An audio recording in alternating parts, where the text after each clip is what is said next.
Hi, prospective preschool families. We're glad that you're with us today. I'm Rebecca Rail, the preschool director here at the Tinley Park campus, and I also am the full-day teacher here. I'm so glad that you're with us, and we're glad that you are also considering becoming a part of our preschool community. So I thought today I'd give you a tour of our preschool room and give you a little bit of information about how our days here go.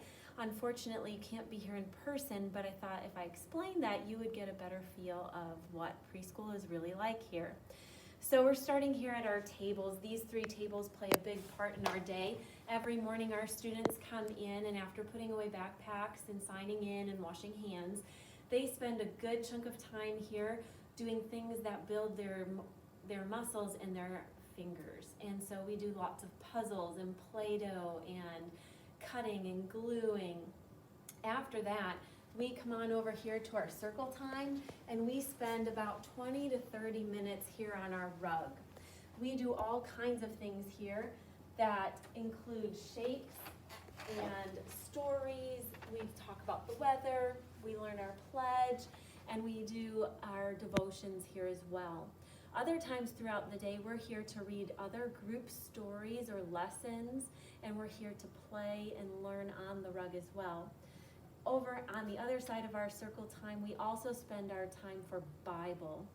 And during our Bible time, we sing songs, we learn a story, and then we have a great time praising God and learning about Him.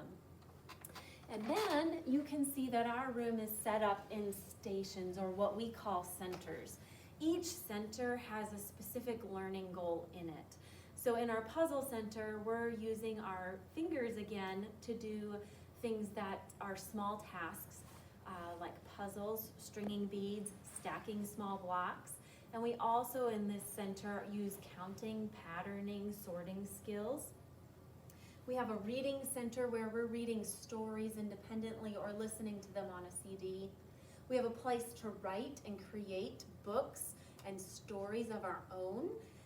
We have a block center where we can create structures and learn how things work, like ramps and towers, and use vehicles in there.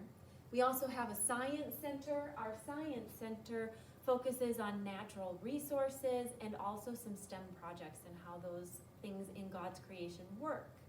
We also have a housekeeping center. That center is for social dramatic play, where we're learning how to speak with other students, where we're learning how to act out stories, and where we're applying some of our themes and acting out those stories. We have a puppet center here where we can continue our dramatic play, and we also have an art center where kids can create their very own art. So what you'll see throughout the day is that we use every space in our room, and we use it for learning. Every toy or manipulative that is placed in our room is there so that your students can learn by doing. And so the more that they are using those actual materials, the more they learn and the better it gets into their long-term memory. So when we put those things in the centers, we are very intentional about the things that we choose. Now, all of these materials are also usually tied to what we're learning in some way throughout our thematic units, whether that is through our community helpers unit, through apples, leaves, or pumpkins, or dinosaurs. You can tell that we recently studied transportation and that we also were studying dinosaurs. And so the art that we create and the projects we make are also tied to those things. If you were here and there were children in this room, you would see about 5 things happening throughout the entire day.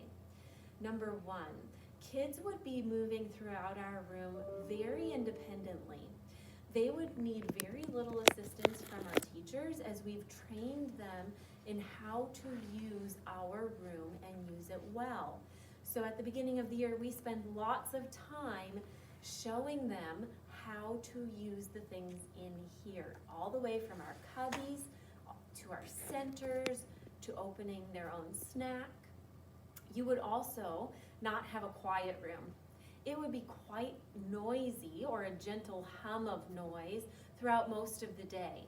There is very little time where children are expected to be completely quiet Of course, they listen to stories, but we're asking them questions during those stories, and so they're answering or telling a partner.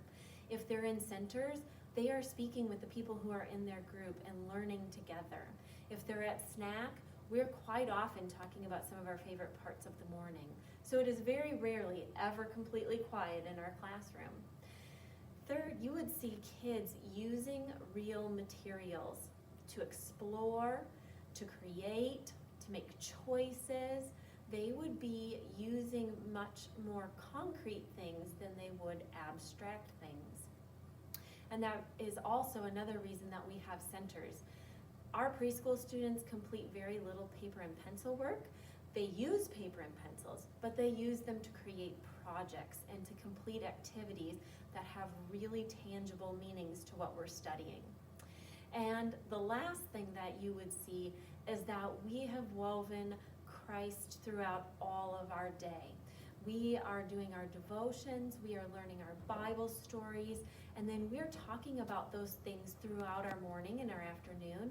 And we're also talking about how God has created this world, and while we're learning about it, we are incorporating that into our study of science and social studies, math, literacy, and we're also incorporating that into how we treat each other. And so we spend a considerable amount of time talking about what it looks like to follow Jesus for a preschooler.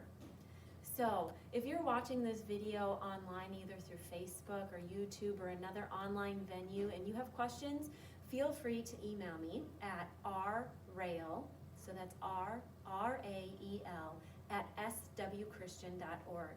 I'd be happy to answer preschool questions, or you can contact the school and they'll put us in touch. I'm glad you were able to visit today. I hope to see you soon, and we'll talk to you later. Bye.